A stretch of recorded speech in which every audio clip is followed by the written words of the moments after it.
Alléluia. Amen. Tu es vraiment béni. Ayi donna no tang. Nous allons pas à pas Do minayi. et avec assurance. Kodo eyi ganje Nous uko. allons voir ce matin Mina mo zazadi. les bénéfices de l'œuvre achevée de Christ Ale de dupla azole. manifestés par le glorieux Saint-Esprit. Lobo yese mime wa ze wa chicheme. Les bénéfices de l'œuvre achevée de Christ Oh, ale de dupla azole. manifestés par le glorieux Saint-Esprit. Yese meze ye wa chicheme. Sans le Saint-Esprit, nous ne pouvons rien faire. Yesi se mime me vo mi pende wa wa. La parole de Dieu nous l'a dit. Ma ko edonu mi. Ce n'est pas par notre force. Enyi gbon kokoro mi ton. Ce n'est pas par notre puissance. Ce n'est même pas par nos moyens. Mais c'est par le Saint-Esprit. Et le Saint-Esprit est là pour toi. Le Saint-Esprit est là pour moi. Il s'est permis de me remplir. Il s'est permis de te remplir.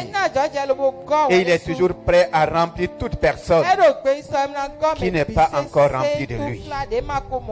Après la résurrection, la Bible révèle que le Seigneur a passé 40 jours avec les disciples, leur enseignant tout ce qui concernait le royaume. Mais il a fondé les enseignements sur des révélations qui sont des clés, des fondements pour toi et pour moi. Et l'apôtre Paul nous les révèle. L'apôtre Pierre nous les révèle. Ces fondements sont liés à la mort de Jésus-Christ pour nos péchés, à son ensevelissement, à sa résurrection. Et si cela est bien saisi, ma vie est bâtie sur un bon fondement. Ta foi est bâtie sur un bon fondement. Et comme le Seigneur l'a dit, personne ne peut empêcher la pluie de tomber. Mais si tu es sur une fondation, si ta vie est bien bâtie sur le roc, tu n'as pas à craindre la pluie. Tu n'as pas à craindre les vents. Tu n'as pas à craindre les tempêtes. Les tempêtes ne sont pas un problème pour toi. Mais au contraire, les tempêtes révèlent qui tu es et qui je suis. Les tempêtes révèlent. Les torrents vont révéler si vraiment je suis un fils ou une fille de Dieu. Et si tu es là ce matin, tu as déjà traversé des vents, tu as déjà traversé des torrents et même des pluies, mais ta vie reste solide. C'est pourquoi il est bon de continuer à laisser le Saint-Esprit édifier nos vies et bâtir notre foi. Alléluia. Vous savez, de plus en plus, les choses se compliquent. Vous allez voir que nous sommes en train d'aller dans une direction où chacun librement peut laisser le Saint-Esprit agir dans sa vie. Le monde a connu des mouvements et des vagues. Ceux qui dépendent uniquement de la prière des autres, c'est très bien. La Bible dit de prier les uns pour les autres. Mais cela peut être pour un temps. Nous devrons développer notre foi à dépendre de celui qui éternellement est en nous et avec nous. Quels que soient les problèmes qui peuvent survenir, quelles que soient les barrières qu'on peut mettre, si je suis en étroite relation avec l'Esprit de Dieu, il n'y a aucune barrière qui peut l'empêcher d'agir dans ma vie. Le Saint-Esprit ne connaît pas de confinement. Pendant qu'il y a confinement, lui, il est partout. Pendant qu'il y a difficulté de voyage, lui, il est partout. Nous sommes habitués à beaucoup de choses dont le monde est en train de les enlever. Aujourd'hui, il est difficile aux grands hommes de Dieu de se déplacer. C'est vrai ou bien c'est faux? Il est difficile même aux grands hommes de Dieu de se déplacer. Si nous allons dépendre de la présence physique d'un homme, il y aura des moments où cela sera impossible. Et nous sommes en train d'aller à cela. Les disciples ont connu aussi ces moments. En même temps, les fidèles croyaient qu'ils pouvaient avoir Pierre en tout le temps, les Jacques, les Paul. Mais les réalités ont prouvé que ces hommes ne sont pas forcément indispensables. Ils ont précisé qu'ils sont là pour édifier notre foi, pour bâtir notre foi, pour faire de nous des chrétiens matures, prêts à aller vers les autres, prêts à se prendre soin et à aider les autres. C'est pourquoi souvent les persécutions qui arrivent, c'est pour dire à l'église, nous devrons dépendre de notre Seigneur. Nous devrons dépendre du Saint-Esprit. Nous devrons dépendre de la parole de Dieu. Et beaucoup ne font pas ce travail pour que la parole de Dieu soit en eux. C'est la parole de Dieu en moi qui va faire toute la différence. Sinon, quelle que soit la présence du Saint-Esprit sans la parole, il ne peut rien faire. C'est pourquoi ils ont pris leur temps à enseigner, à prêcher et à prier. Cela a donné à l'Église en son temps de faire face à toutes les épreuves, de faire face aux persécutions. Les persécutions se présentent de toutes les formes. Mais quelle que soit leur forme, si nos vies sont vraiment bâties par la parole de Dieu, si ce n'est pas par la philosophie, nous n'avons à craindre quoi que ce soit. Donc ce matin, je suis encouragé et je t'encourage à prendre ces enseignements au sérieux. Il ne faut pas seulement écouter, il faut travailler à les vivre. Il faut travailler dans la pratique. Et le Saint-Esprit va nous aider. Nous allons lire ce matin dans Romains 5. À partir du verset 12, dans la parole vivante. Romains 5, à partir du verset 12, parole vivante. Résumons.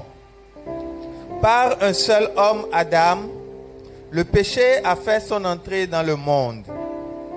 À sa suite est venue la mort, qui a étendu sa domination sur toute l'humanité. Aucun homme n'a encore réussi à se soustraire à son pouvoir, car aucun n'est libre du péché. Avant que Dieu ait donné la loi de Moïse, le péché existait, bien que dans le monde. Or, le péché existait bien dans le monde. Or, le péché ne peut être tenu pour tel s'il n'y a pas de loi pour le sanctionner. La preuve, c'est que la mort, sanction normale du péché, a régné d'Adam jusqu'à Moïse, même sur les hommes qui n'avaient pas transgressé un ordre précis, comme Adam. Adam préfigurait celui qui devait venir, le Christ. Quelle différence entre la faute d'Adam et le don gratuit de Dieu! La portée du péché d'Adam fut certes immense. Par sa faute, il a entraîné à lui seul tous les hommes dans la mort. Cependant, les effets de l'œuvre de Jésus-Christ sont bien plus importants. C'est lui qui nous a acquis la faveur de Dieu. Par lui, nous sont accordés gratuitement les dons de la grâce divine. Ces bienfaits sont répandus à profusion sur tous ceux qui croient. L'humanité entière bénéficie donc des richesses qu'il nous a acquises. Ainsi, le don de Dieu a des conséquences bien différentes de celles du péché d'Adam. Là, le jugement venant après une seule faute a entraîné un verdict de condamnation qui englobe l'ensemble de la race humaine. Mais à présent, malgré des transgressions nombreuses, Le don de la grâce par le Christ conduit à un complet acquittement. En effet, si par la faute d'un seul homme, la mort a pu accéder au pouvoir et exercer un règne incontesté sur une humanité réduite à l'esclavage, il est d'autant plus certain que ceux qui reçoivent les trésors immenses de la grâce et le don de l'acquittement participeront au règne de la vie par Jésus-Christ dès ici-bas. La puissance de la nouvelle vie dominera sur leur existence et jusque dans l'éternité, ils vivront en roi. Amen. Amen. Amen. Par un seul homme, le péché a fait son entrée dans le monde. À sa suite, la mort a étendu sa domination sur toute l'humanité. Par un seul homme, Adam, le péché a fait son entrée. Et le péché a permis à la mort d'étendre sa domination. Donc tout ce que l'humanité subit aujourd'hui, depuis la chute jusqu'à aujourd'hui, la parole de Dieu révèle que c'est par un seul homme. Et cet homme c'est qui? Pour dire que tout ce que tu vis, de mal, de mauvais, de douleur, c'est un seul homme qui a été la porte d'entrée. Si je te pose la question ce matin, quand tu auras la grâce d'être au ciel, quand tu vas voir Adam, est-ce que tu pourras le saluer?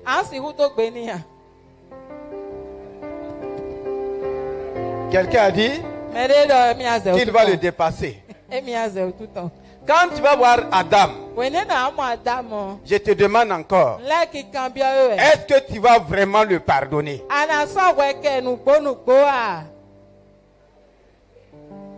Tu vas le pardonner? Lui qui est la cause de ce que tu traverses présentement, lui qui est la cause de la mort et du péché, qui va pardonner à Adam quand il le verra?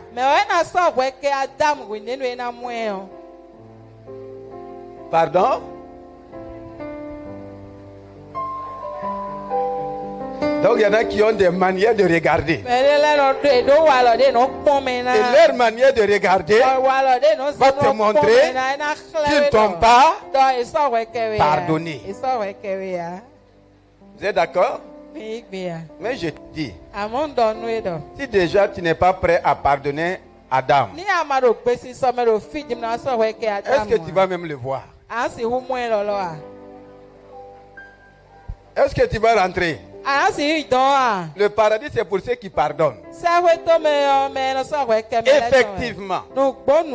Si tu n'arrives pas à pardonner à Adam, je comprends pourquoi tu n'arrives pas à pardonner à ton frère, à pardonner à ta soeur pour leurs actes posés contre ta vie.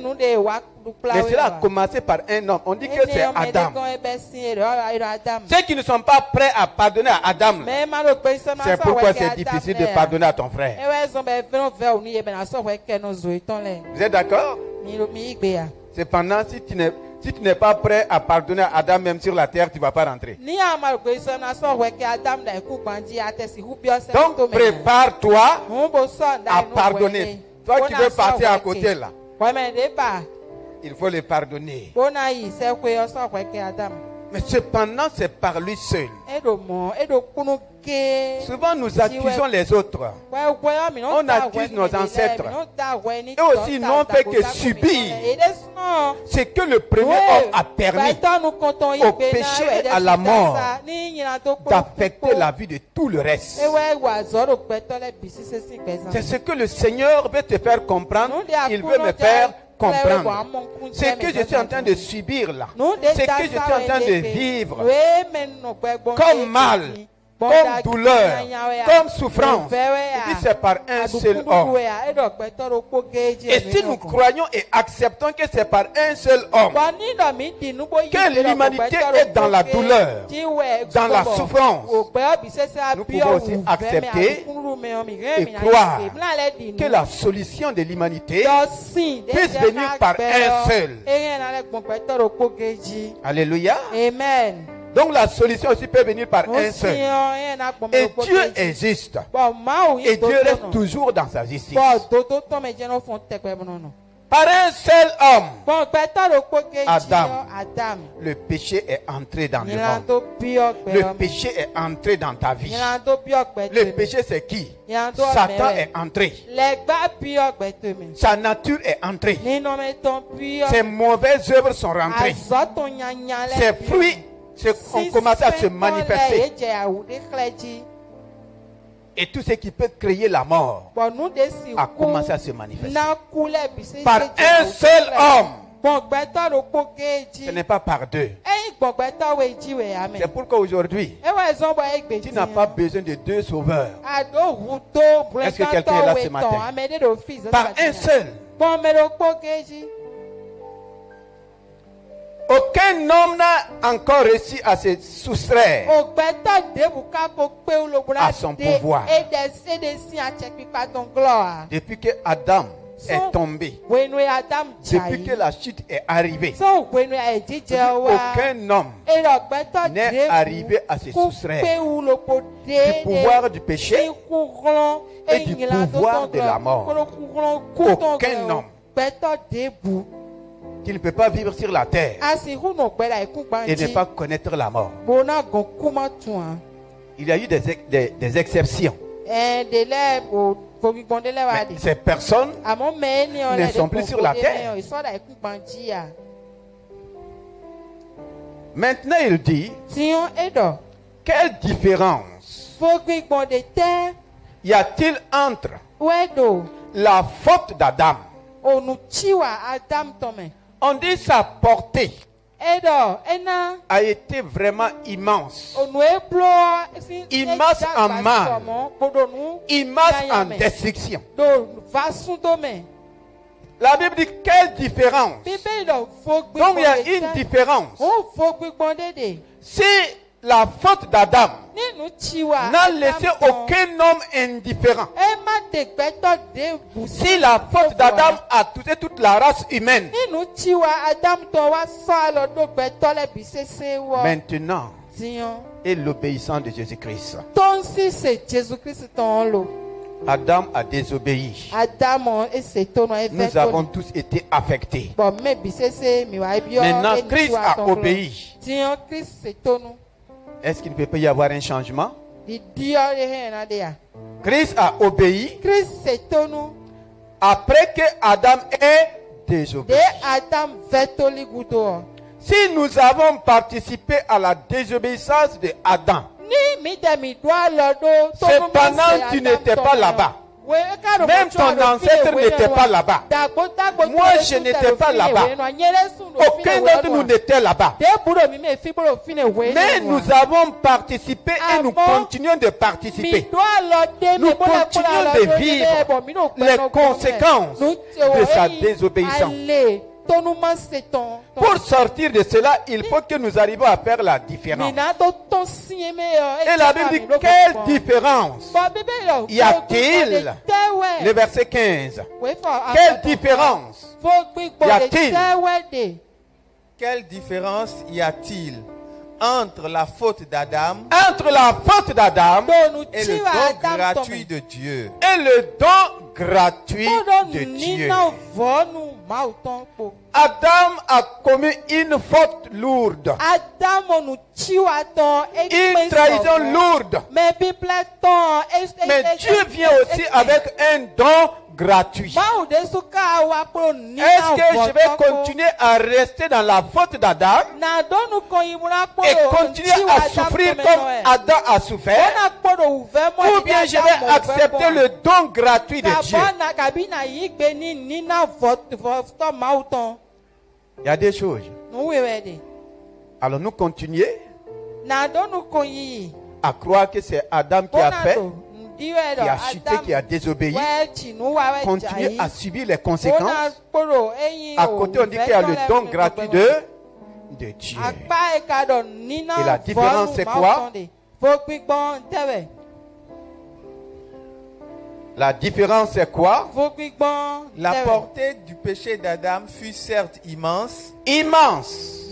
Par sa faute, il a entraîné à lui seul tous les hommes dans sa mort. Par sa faute, il a entraîné tous les hommes. Ceux qui sont morts, ceux qui sont vivants et même ceux qui vont naître. Il les a entraînés où? Dans la mort, dans la maladie, dans la malédiction, dans la pauvreté, dans la misère, dans les liens, dans la souffrance, dans la stérilité, dans toutes les conséquences de sa faute. Qui t'a entraîné?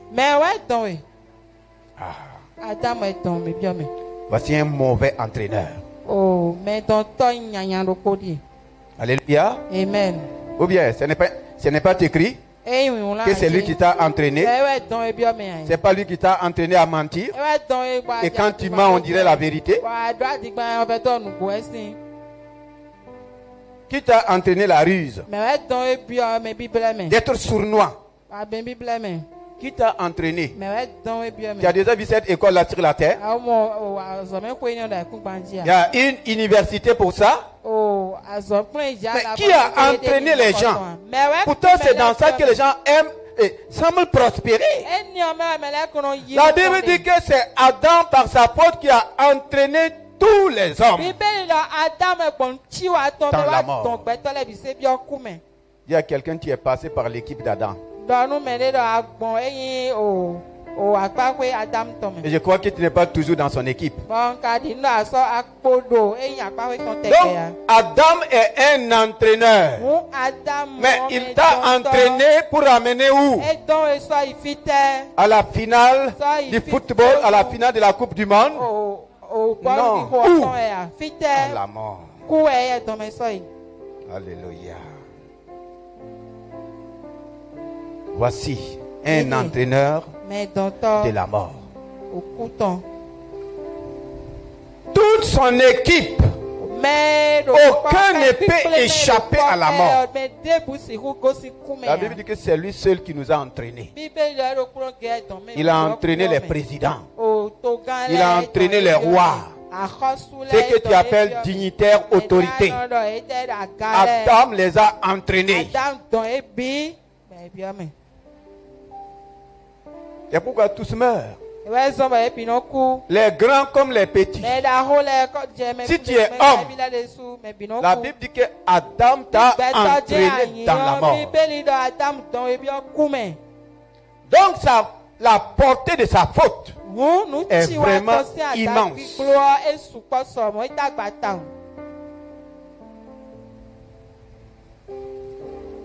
Cependant, les effets de l'œuvre de Jésus-Christ sont bien plus importants. S'il y a eu des effets de la faute d'Adam, les effets de l'œuvre de Christ, les effets de l'œuvre de Christ sont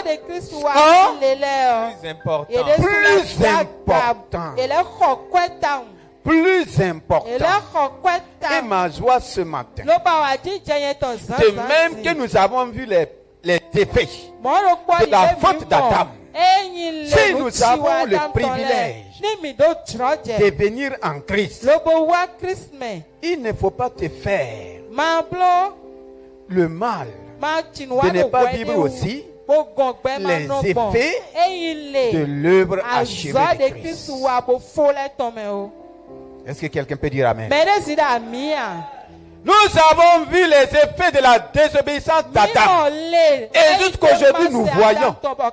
Maintenant, Christ aussi a obéi. Il a accompli toute la volonté de Dieu. Pourquoi ne pas vivre aussi ces effets? Pour qu'elle ne pas rentrer dans les effets de l'œuvre achevée de Christ. C'est pour que dire quelle différence. Je suis en train de vivre l'effet de qui? De Adam ou bien de Christ. Parce que si nous saisissons la parole, nous pouvons dire Seigneur, effectivement, par la désobéissance de Adam, voici les effets de la malédiction dans ma vie. Voici les effets de la maladie. Tu peux commencer à citer les effets.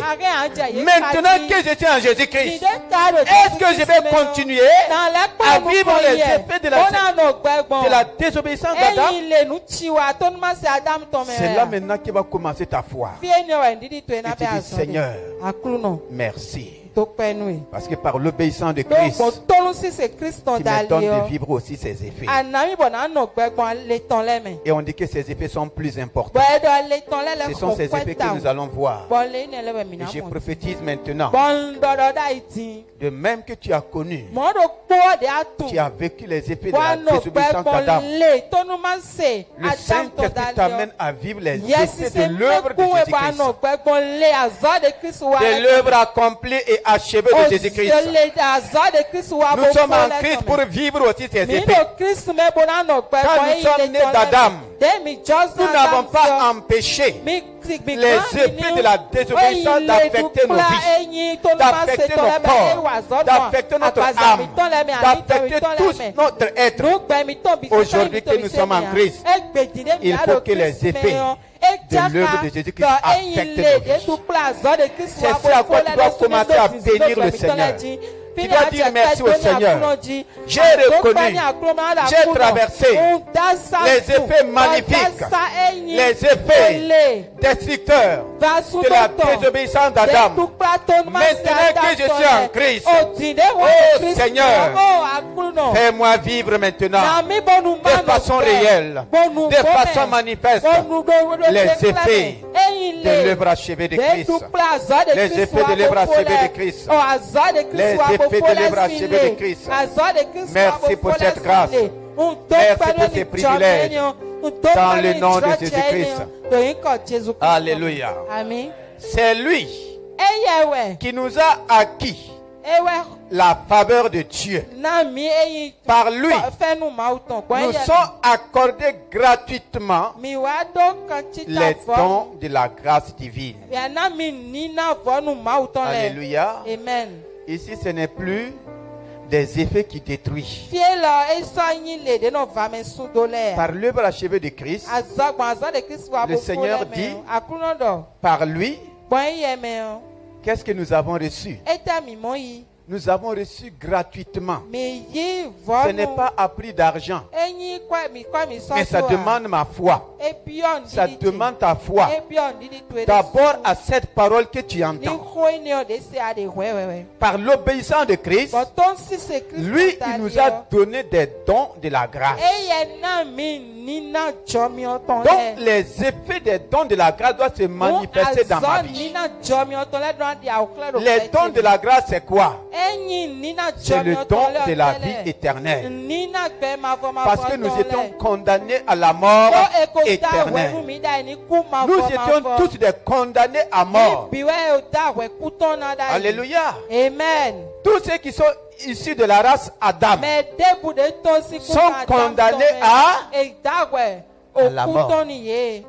Mais en Christ, nous avons le don de la vie éternelle. Alléluia. Amen. Tu as le don de la vie, de la vie éternelle. Tu as quel don encore? Le don? Le don de l'esprit. Très bien. Tu as quel don encore? Tout ce qui est de Dieu devient pour toi, devient pour moi. Nous avons le don de l'identité de Dieu. C'est pourquoi nous sommes devenus une nouvelle création. Nous avons le don de tout l'héritage de Dieu. Nous allons arriver tout de suite par la grâce de Dieu. Donc, il nous a acquis la faveur de Dieu Par lui, nous sommes accordés gratuitement les dons de la grâce divine. Ces bienfaits sont répandus à provision sur tous ceux qui croient. L'humanité entière bénéficie donc des richesses qu'il nous a acquises. L'humanité entière bénéficie des richesses qu'il nous a acquises. Toutes les richesses. Bien aimés. La parole de Dieu dit que c'est toutes les richesses. Maintenant, c'est toi, c'est moi, selon ma capacité, la capacité de ma foi, de prendre chaque richesse que Christ a acquis pour nous. Sinon, toutes les richesses sont à notre disposition. Toutes les richesses sont à ta disposition. Dieu n'a pas dit: j'aime tellement telle personne que je lui donne plus que l'autre. Christ a tout acquis. Il a tout racheté. Il a tout récupéré. Tout ce que Satan avait volé, toutes les richesses que Satan avait enfuies, Christ a tout acquis. Il a tout. Il a tout acquis. Et il a mis à la disposition de toute l'humanité. Le mot humanité est important. Donc toute l'humanité peut bénéficier de tout ce que Christ a acquis. Toute l'humanité. Tellement c'est immense. Tellement c'est grand. Tellement c'est infini. Donc changeons un peu de mentalité. Toutes les richesses sont mises à notre disposition par l'œuvre de Christ, par les bienfaits de son œuvre. Donc en tant qu'enfant de Dieu, en tant que croyant en Christ, je ne dois pas me faire des réserves. Je ne dois pas me faire des limites. Je ne dois accuser personne. Je dois commencer à y appliquer ma foi et à réclamer cela en comptant sur le Saint-Esprit. Ainsi, le don de Dieu a des conséquences bien différentes de celles du péché d'Adam. Quelles sont ces conséquences? Là, le jugement venant après une seule faute a entraîné un verdict de condamnation qui englobe l'ensemble de la race humaine. Mais à présent, un verdict de condamnation. Toute la race humaine était condamnée à cause de la faute d'Adam. Mon frère, ne regarde pas d'abord tes fautes. Non. Souvent c'est parce que nous regardons à nous-mêmes qu'il est difficile de s'en sortir. Ne regarde même pas aux fautes de ton frère. Ne regarde pas aux fautes de ton mari, de ta femme. Non. La Bible a donné un seul nom. Si nous acceptons, on peut commencer à vivre ce que Christ aussi a fait pour nous. Sinon, on va continuer à se condamner, à s'accuser pour rien. Mais à présent, même ce matin, même à cette seconde, à présent, qu'est-ce qu'il y a? Malgré les transgressions nombreuses,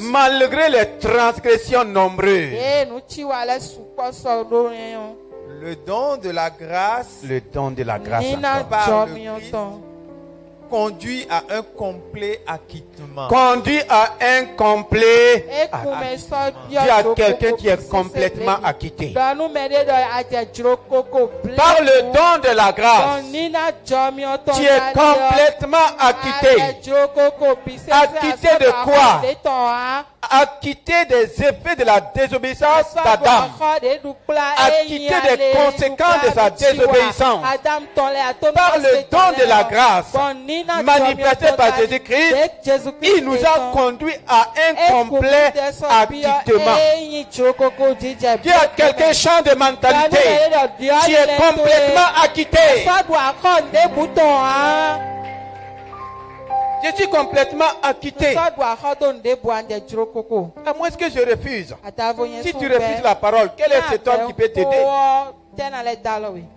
À un complet acquittement des effets et des conséquences. Et pourquoi? En effet, si par la faute d'un seul homme, la mort a pu accéder au pouvoir et exercer un règne incontesté par un seul sur une humanité réduite à l'esclavage. Réduite à l'esclavage par qui? Par la faute d'Adam. Il est d'autant plus certain que ceux qui reçoivent les trésors immenses de la grâce, ceux qui reçoivent, donc tu peux ne pas recevoir. Les trésors immenses de la grâce, c'est quoi? C'est le salut en Jésus-Christ. Le salut en Jésus-Christ m'offre tous les trésors immenses. Tous les trésors. Tous les trésors. Et le don de l'acquittement. Participeront au règne de la vie par Jésus-Christ dès ici-bas. Donc, à cause de cela, nous participons au règne de la... Avant, on participait à quoi? À un verdict de condamnation pour la mort. Maintenant, ce que Christ a fait, te donne et me donne de participer au règne de la vie. Où? En haut? Dès ici-bas. Dès ici, le règne de la vie, c'est quoi? Maintenant, ce n'est plus le péché et la mort qui sont sur le trône. C'est Christ les a renversés. Et il dit, c'est toi maintenant. C'est moi maintenant. C'est nous qui participons au règne de la vie. Si je rentre dans ce règne, quel que soit ce qui va arriver à ma vie, je règne sur les circonstances. Je règne sur les situations. Je règne sur les problèmes. Je règne sur les défis. C'est ça, participer au règne de la vie. Tout ce qui peut affronter ta vie, Jésus dit parce qu'il a fait. Toi tu règnes maintenant. Toi tu domines maintenant. Tu n'es plus dominé. Tu es dominateur. Tu n'es plus vaincu. Tu es vainqueur. Les choses continueront de venir. Les choses vont continuer de se passer. Présentement, ce n'est pas le Covid qui règne sur toi. C'est toi qui règne sur le Covid. Alléluia. Ils vont participer au règne. Tant que tu vis, tu règnes. Alléluia. Tant que je vis, je règne. Et qui parle de règne, parle de domination. Qui parle de règne, parle d'autorité. Et il dit, il précise que c'est ici. C'est ici. C'est ici-bas. Donc la vie en Christ commence où? Ça commence là. La puissance de la vie nouvelle. La puissance de la vie nouvelle dominera leur existence. Dominera quoi? Leur existence. Et jusque dans l'éternité, ils vivront en roi. Ils vont vivre en roi. Donc si tu ne vis pas en roi sur la terre, tu ne vivras pas en roi dans l'éternité. Dis à quelqu'un, si tu ne vis pas en roi sur terre là, tu ne vivras pas en roi dans l'éternité. Il y en a qui attendent leur trône au ciel. Mais mon trône au ciel est conditionné par quel trône? Si je ne monte pas sur mon trône sur la terre, tu vas monter en haut? Non. Si je ne règne pas sur la terre, il n'y a pas d'espoir de rien. Nous acceptons ces vérités. Tout commence ici-bas parce que Christ. De même, ceux qui vont aller en enfer là, leur souffrance a commencé où? Ça a commencé en enfer? Dites-moi, ça a commencé là-bas? Ça a commencé où? Ça a commencé ici. Que Que ça soit la vie, comme la mort, tout commence là.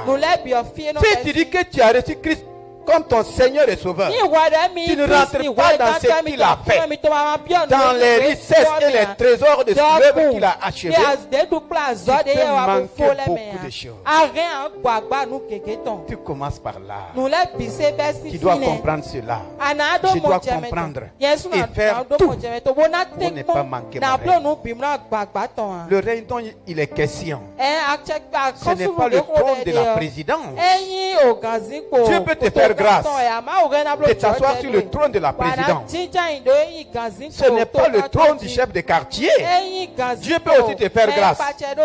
Mais il s'agit de la vie et de chaque compartiment de la vie, de chaque aspect de la vie, de chaque niveau de la vie. N'est-ce pas meilleur? N'est-ce pas merveilleux que tu règnes dans chaque domaine de la vie? Les situations se présentent. Elles ne dominent pas sur toi. Elles ne règnent pas sur toi. C'est toi qui domines. Les défis sont là. Ils ne dominent pas sur toi. C'est toi qui domines. Les problèmes, tout se présente. C'est pourquoi on dit qu'on est plus que vainqueur. On est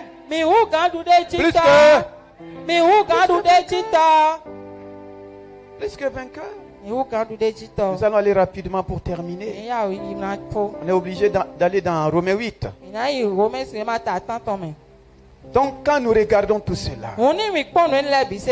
regardez comment Romains 5 a résumé cela pour nous. Si vous lisez Romains 6, il est titré le secret de la victoire sur le péché. Alléluia. Donc il y a une victoire sur le péché.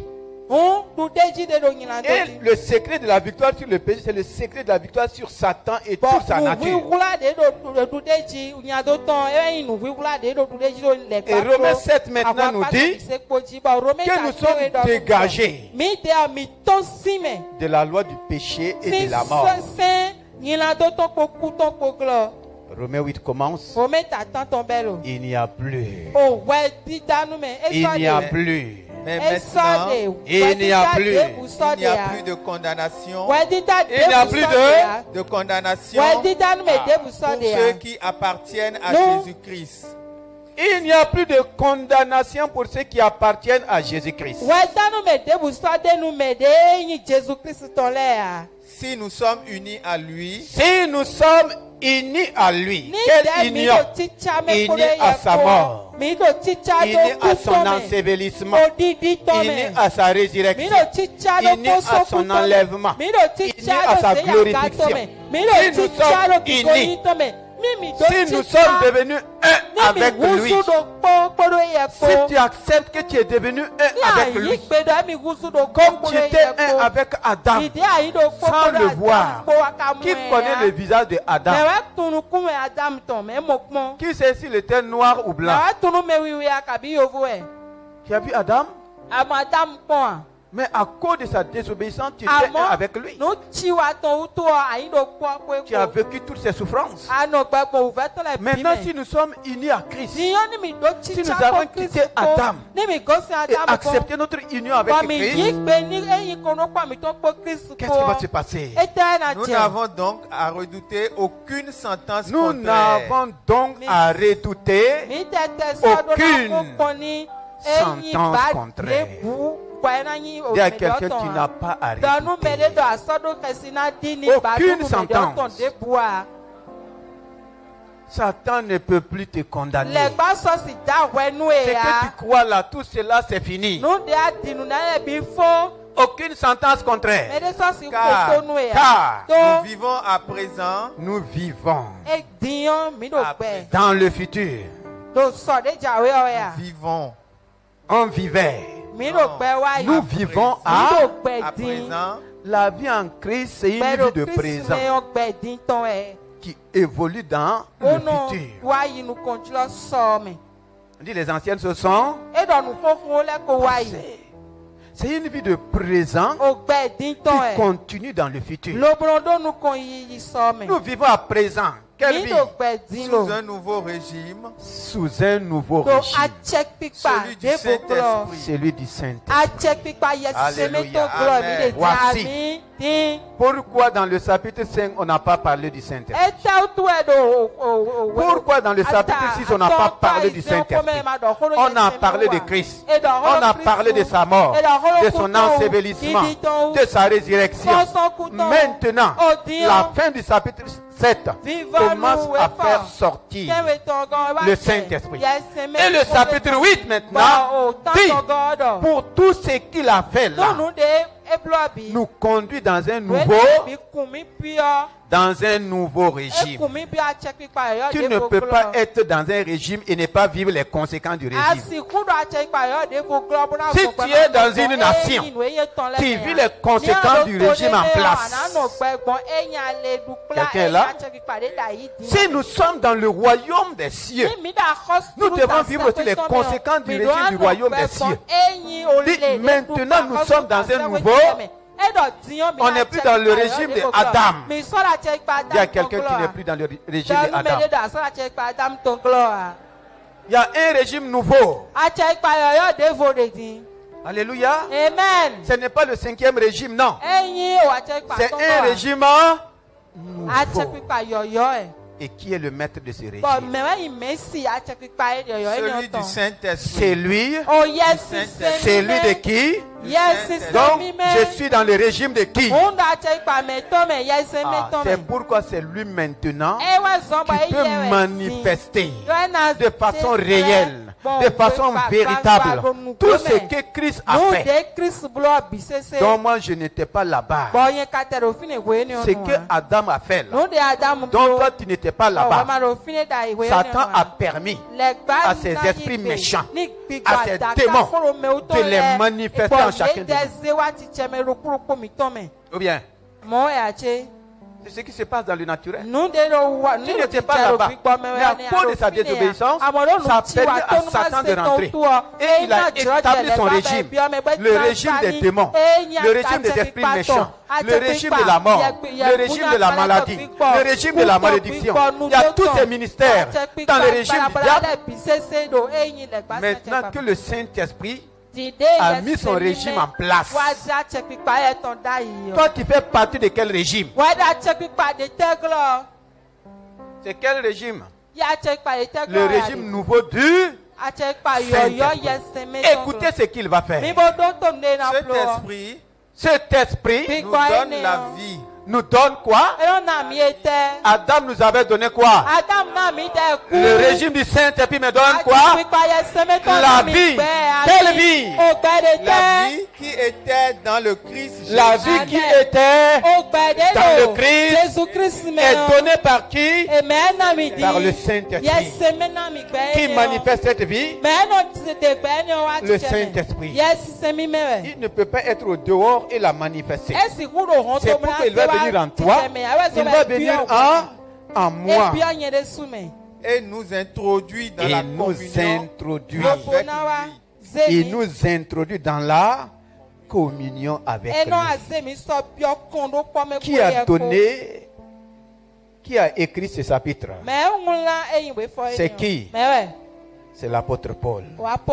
Est-ce qu'il l'a vécu? Est-ce que l'apôtre Paul l'a vécu? Oui. Si vous prenez le chapitre 5, le chapitre 6, le chapitre 7, c'est ce que Paul a vécu de son vivant par le Saint-Esprit, avec le Saint-Esprit qu'il va mettre par écrit. Il nous a parlé de prison. Est-ce qu'il n'a pas été en prison? Ou bien, sa première prison, qu'est-ce qui s'est passé? Il a tremblé dans les chaînes. Il a crié. Il a pleuré. Il faisait quoi? Il faisait un bon. Pourquoi il louait? Parce qu'il avait la révélation. Il avait la connaissance. Il savait que Christ a tout fait. Et à cause de l'œuvre achevée de Christ, il n'y a aucune prison. Il n'y a aucune prison. À moins que ça soit la fin que Dieu a choisi. Parce que pour quitter la terre, il y aura toujours un moyen. Mais tant que tu n'as pas fini l'œuvre pour laquelle Dieu t'a appelé, si tu as la révélation comme Paul, ce n'est pas une prison, ce n'est pas l'esclavage qui va t'empêcher. Alléluia. Et maintenant nous avons la vie même de qui? De Christ. Par notre communion avec le Saint-Esprit. Tu peux me terminer le verset? Cette puissance vivifiante, vivifiante de l'esprit me soulève hors. Mais soulever, ça veut dire quoi? Mais j'étais où? Termine. Mais soulève hors cette vicieux cercle du péché. Voici le cercle. C'est un panier, mais c'est rond, non? Qu'est-ce que le Saint-Esprit fait? Il me soulève du cercle vicieux. Il me soulève. Il m'enlève. Du cercle. J'étais dans le cercle du péché et de la mort. Tu étais dedans. Quand le Saint-Esprit est venu dans ma vie, qu'est-ce qu'il a fait? Il m'a soulevé. Et Satan ne l'a pas empêché. Un démon ne l'a pas empêché. Tes chaînes et tes liens ne l'ont pas empêché. Il m'a soulevé. Il t'a du cercle vicieux de la du péché et de la mort. Et il m'a laissé tomber au hasard. Qu'est-ce qu'il a fait? Cet ordre nouveau, un ordre nouveau, me permet d'échapper,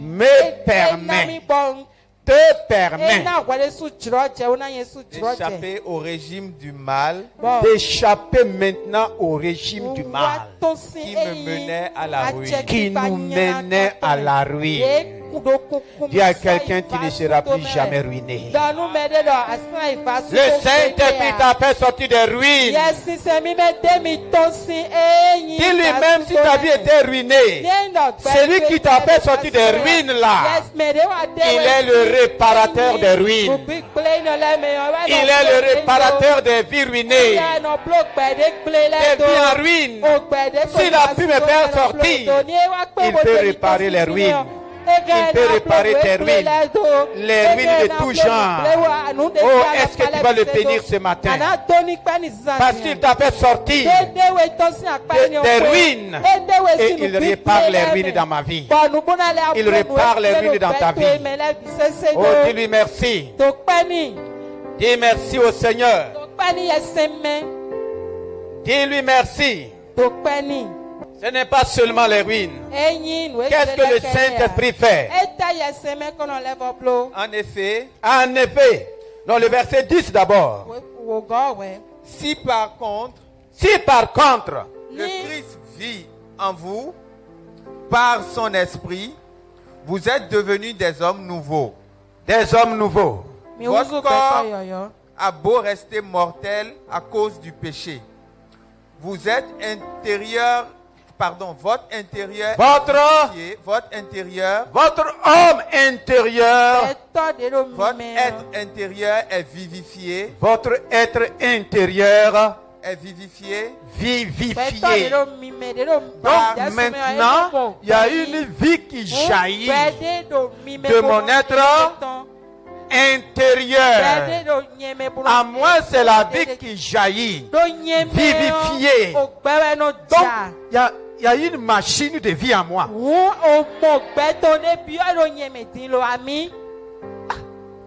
Tu ne peux pas accepter ça? Amen. Dis à quelqu'un, il y a une machine de vie en moi. Et cette machine de vie ne permet pas à la mort de demeurer. Vous connaissez bien l'histoire de Paul. Quand il partait en Rome, on dit qu'ils ont ramassé un tas de broussailles à cause du froid. Pendant qu'il se chauffait, on dit une vipère. Une vipère. Si cette vipère-là te mord, la mort est comment?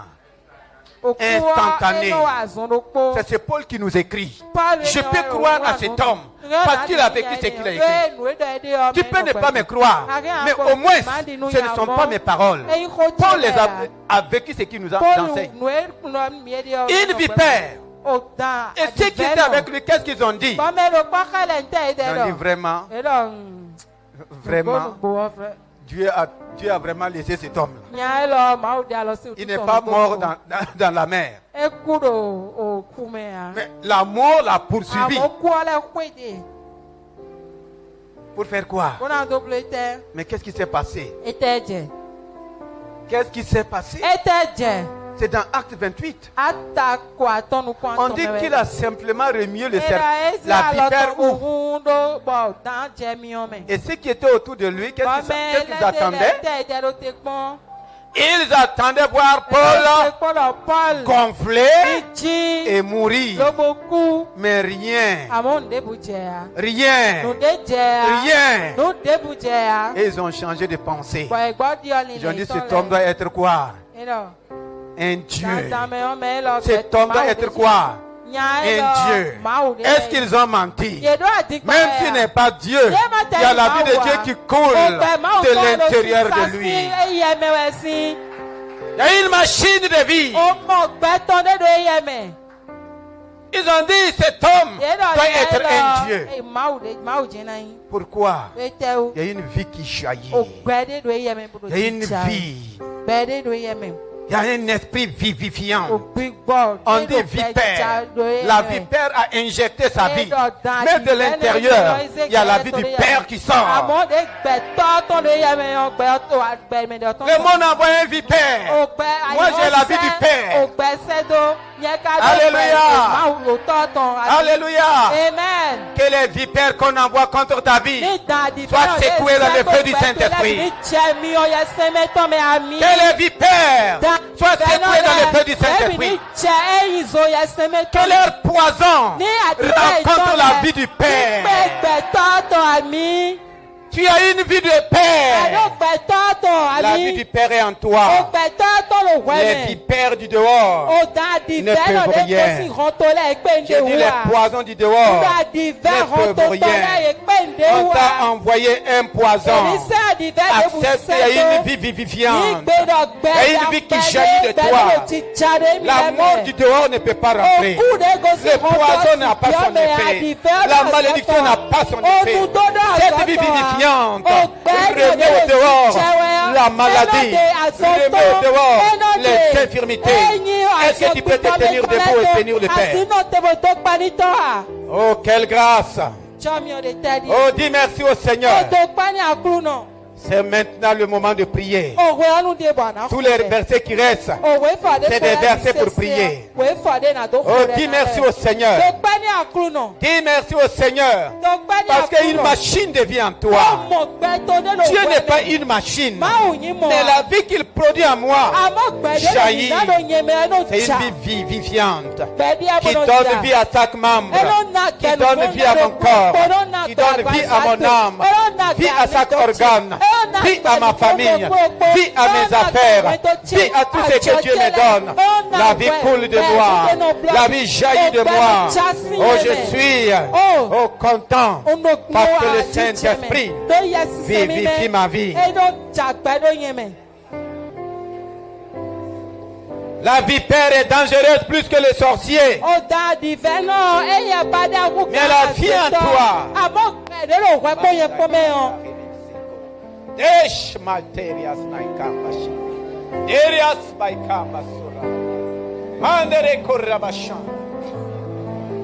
C'est ce que le Saint-Esprit fait.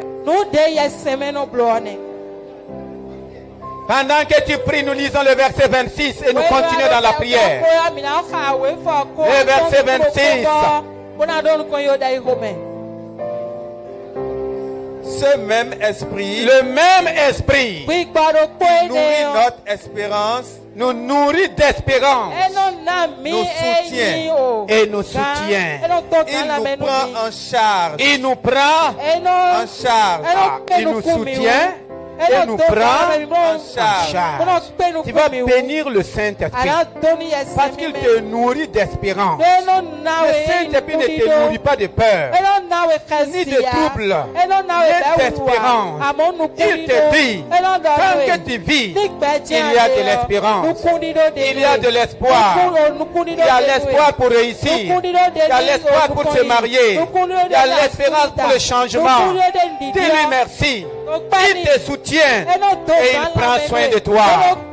Et merci au Saint-Esprit parce qu'il te nourrit d'espoir. Dis-lui merci. Oh, parce qu'il te nourrit d'espoir. Il te soutient. Il te soutient. Il prend soin de toi. Tu n'as pas quelqu'un pour prendre soin de toi. C'est pourquoi le Saint-Esprit est venu. Le Saint-Esprit est venu. Le glorieux Saint-Esprit est venu. Le merveilleux Saint-Esprit est venu.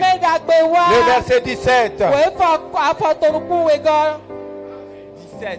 Le verset 17. Toujours dans la prière. Enfant de Dieu.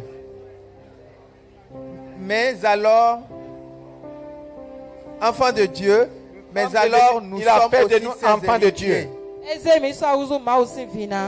Nous aurons donc part à tous les trésors de Dieu, exactement comme le Christ. Nous avons part à tous les trésors de Dieu, exactement comme le Christ. Tu as part, j'ai part. Voici des paroles que les chrétiens ne veulent pas entendre. Ils veulent qu'on les prophétise qui n'ont pas ça et que Dieu va leur donner. Il dit, quand il a fait de nous enfants de Dieu, nous avons part à tous les trésors de Dieu. Exactement comme le Christ. J'ai part au même titre que le Christ. Ce n'est pas de l'orgueil. Tu vas dire merci au Saint-Esprit de ce qu'il te conduit dans la possession de tous les trésors, de ce qu'il les manifeste, tous les trésors de Dieu qu'il a manifestés à travers Christ. Aujourd'hui, c'est moi. C'est à travers moi qu'il doit les manifester. Et lève ta voix et bénis-le. Bénis-le. Nous avons encore 3 requêtes pour terminer. Bénis-le. Pendant que nous allons au verset 26. Ce même esprit, le même esprit qui nourrit notre espérance, nous soutient. Il nous soutient. Amen. Il nous prend en charge. Il nous prend en charge avec nos faiblesses. Alléluia. Et nous aide dans nos limitations présentes. Amen. Il nous prend en charge. Il nous aide dans nos limitations. Il sait qu'en tant qu'homme, on va le limiter. Mais là où nous sommes limités, lui vient en aide.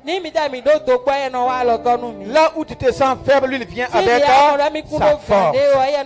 Il lève ta voix ce matin et dis merci au Saint-Esprit.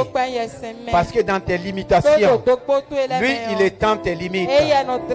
Dans tes faiblesses, il manifeste sa force. Il ne peut plus être limité. Rien ne me limite. Le Saint-Esprit étend mes limites. Le Saint-Esprit me vient en aide dans mes faiblesses, à tous les niveaux. Ce n'est pas seulement en tant qu'homme de Dieu, dans chaque domaine, dans la vie, dans ton travail, en toutes choses. Dis-lui merci. Dis-lui merci. Dans le verset 28, nous savons du reste que les intentions bienveillantes de Dieu, de Dieu sont à l'origine de tout ce qui nous arrive. Alléluia. Amen. Le Saint-Esprit est venu Et voici ce qu'il manifeste face à tout ce qui t'arrive. Il dit, lui, il prend tout ce qui t'arrive. Et qu'est-ce qu'il fait? Il les fait concourir à ton bien. Ah oui. Il prend le problème là et il le fait concourir à temps. Il prend la situation, il la fait concourir à temps. Il prend les défis, il les fait concourir à temps.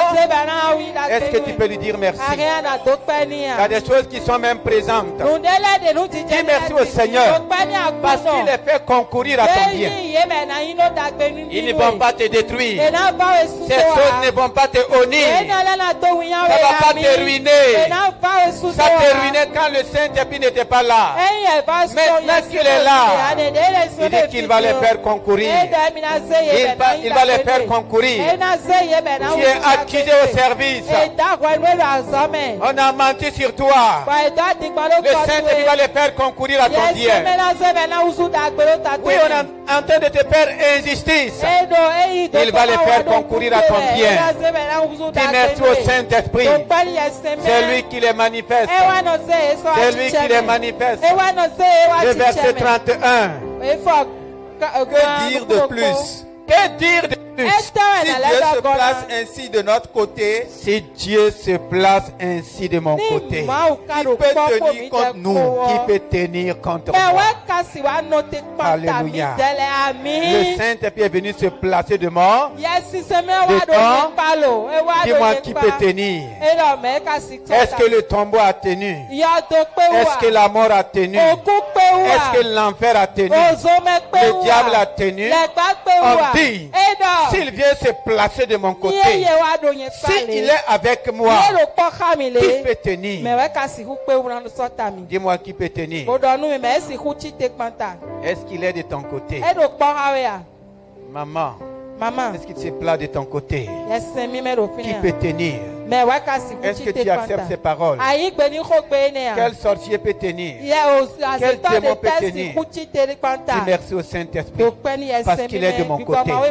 Il est de ton côté. Dis qui peut tenir? Qui peut tenir?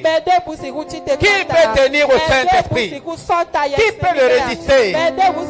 Je livre tes ennemis au Saint-Esprit. Je livre tes défis au Saint-Esprit. Je livre les circonstances au Saint-Esprit. Je livre ce que tu traverses au Saint-Esprit. S'ils peuvent tenir, ils peuvent me tenir.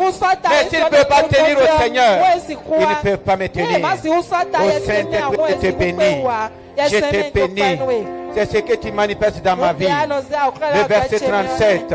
Le verset 37. Mais dans tous ces combats, dans tous ces combats, celui qui nous a tant aimés, celui qui nous a tant aimés est près de nous. Est près de nous. Il est près de nous. Avec lui, nous restons vainqueurs. Nous restons vainqueurs. Avec lui, je ne cherche pas à être. Avec lui, je ne cherche pas à vaincre. Avec lui, je reste vainqueur. Tu restes vainqueur. Donc, il nous a implanté dans sa victoire. Il nous a enracinés dans sa victoire. C'est à toi de rester ou de quitter. C'est à toi de rester. Dis, nous restons. On reste quoi? Vainqueur. Et nous allons de victoire et nous allons de victoire en victoire. Amen. Nous allons de victoire en victoire. Tu vas de victoire. Je vais de victoire. Nous allons de victoire. Que le peuple de Dieu acclame le Saint-Esprit. Voici ce qu'il fait. Voici ce qu'il manifeste. Dis-lui merci. Parce que tu es appelé à rester dans sa victoire et à aller de victoire en victoire. Célébrons le Seigneur. Disons-lui merci. Dis Saint-Esprit merci.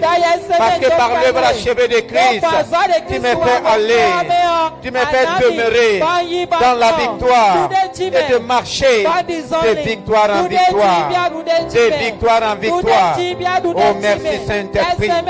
Merci Saint-Esprit. Merci Saint-Esprit. Tu es victorieuse. Tu es victorieux dans chaque situation. Excellent Père de gloire. Ma prière par ton esprit, aide-moi à croire à cette parole.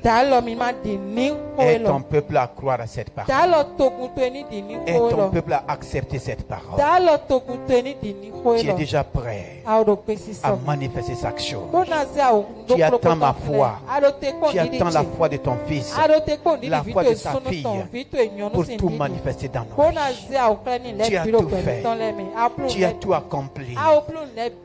Maintenant, Père, la manifestation. Merveilleux Saint-Esprit, la parole est sortie. L'occasion est donnée. Par ton épée, manifeste pleinement tout ce que Christ, par son œuvre, a libéré pour les hommes.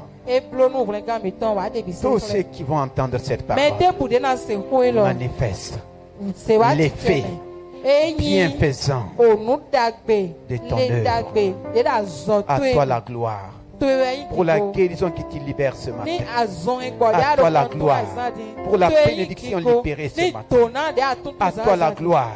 Pour la délivrance libérée ce matin. À toi la gloire. Pour la victoire libérée ce matin. Dans le merveilleux nom de Jésus-Christ. Amen. Amen.